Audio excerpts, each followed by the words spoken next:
projet Ranili, un projet musical qui a d'ailleurs rendu tout récemment hommage au chanteur Idir qui nous a quittés.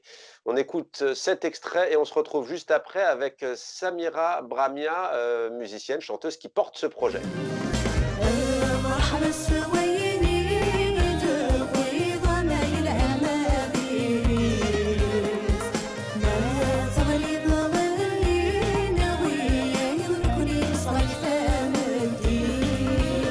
Voilà pour ce bel hommage au grand chanteur Idir et avec nous comme promis Samira Bramia. Bonjour Samira. Bonjour. Difficile de ne pas commencer avec vous par justement ce que représentait pour vous Idir, grand chanteur algérien de langue berbère, de langue kabyle. Sa plus belle arme, a été, ses œuvres, sa musique, sa façon de parler aux gens, son calme. Il pour moi, c'était quelqu'un de très intelligent et c'est clair que sa musique a été son plus beau message de paix, de tolérance, de partage. Il a ouvert à la musique kabyle les frontières et il a fait connaître et c'est ça pour moi l'engagement d'un artiste par rapport à la défense d'une culture ou d'une diversité.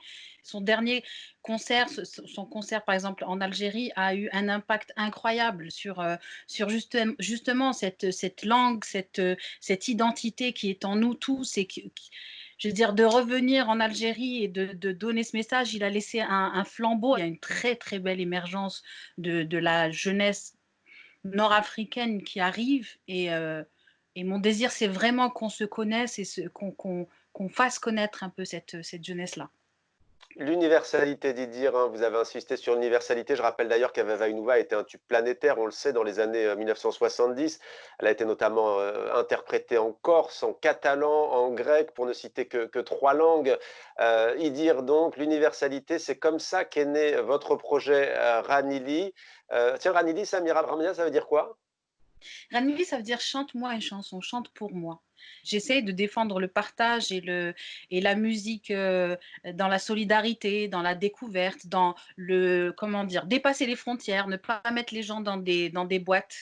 Et avec le confinement, j'ai eu ce désir-là je me suis dit pourquoi pas. Peut-être que c'est le moment puisque de toutes les façons, il faut le dire aussi qu'il y a beaucoup d'artistes africains qui ne peuvent pas voyager parce qu'ils ont des problèmes de visa. J'ai commencé à appeler les amis au Maroc, en Libye, en Tunisie, en Algérie, en France. Et tout le monde a commencé à me répondre oui. Babylone a dit oui, Sofiane Saïdi a dit oui, Yous, Labès, enfin voilà, il y a plein de gens qui m'ont dit oui et j'étais très étonnée de l'énorme oui que j'ai reçu. J'adorerais créer des ponts comme ça entre des artistes et des musiciens marocains et des musiciens canadiens et vraiment ouvrir les frontières tout simplement. Eh bien, on va maintenant écouter, puisque vous l'avez évoqué il y a un instant, la chanson Zina, interprétée par le groupe Babylone. Et on vous retrouve juste après Samira Bramia. زينة ما درتي فينا أنا وقلبي حوسنا عليك ما لقينا وها يا زينة ما درتي فينا أنا وقلبي حوسنا عليك ما Zina, Zina, qui est bien entendu un prénom. Zina, ça veut dire belle, ça évoque la beauté. Samira, est-ce que vous pouvez nous dire de quoi parle ce morceau?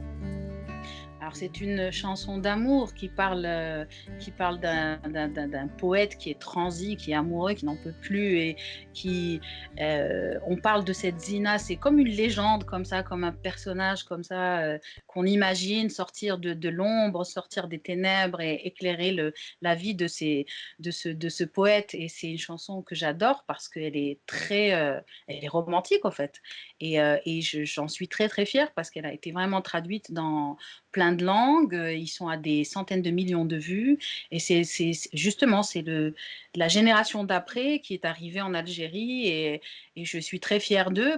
Est-ce que vous allez élargir en fait ce projet? Là, on est en Algérie, mais à travers l'ensemble du Maghreb. Bah, vous savez, je suis, ambassadrice du droit d'auteur, en Afrique auprès de la CISAC et je me rends compte qu'il y a vraiment une richesse, il y a vraiment un talent qui émerge comme ça et par exemple, dans le projet Ranelli, j'ai déjà une artiste que j'adore qui s'appelle Julia Sarr, qui est une artiste sénégalaise, qui m'a offert avec Fred Soul une chanson aussi que vous verrez aussi, prochainement. Les moyens de diffusion, ils peuvent paraître, assez nombreux, mais en fait non. Il y a pas assez de comment dire? On se connaît pas. Par exemple, par rapport à l'Afrique qui est un marché très intéressant et qui est un marché émergent, ça dans les années qui arrivent là, 75% de la population aura des smartphones, donc c'est un marché qui est très important par rapport à la création et où malheureusement les droits d'auteur, il y a pas, il y a pas, on n'est pas encore arrivé à un stade où les auteurs arrivent à vivre de leur art, sont respectés et on respecte leurs droits. Il faut que les artistes prennent un peu en main leur carrière et je pense qu'on est les créateurs de richesse sans être un but de notre personne, mais c'est une vérité. Donc nous créons des contenus. Il faut absolument qu'on arrive en Afrique à être autonome et à vivre de notre art. Je ne veux plus entendre parler d'aumône ou de quête pour un artiste. Il faut qu'on crée un équilibre entre l'industrie, la création. Et il faut que les artistes puissent trouver une autonomie pour pouvoir créer dignement, tout simplement. Merci beaucoup Samira Bramia d'avoir été, avec nous.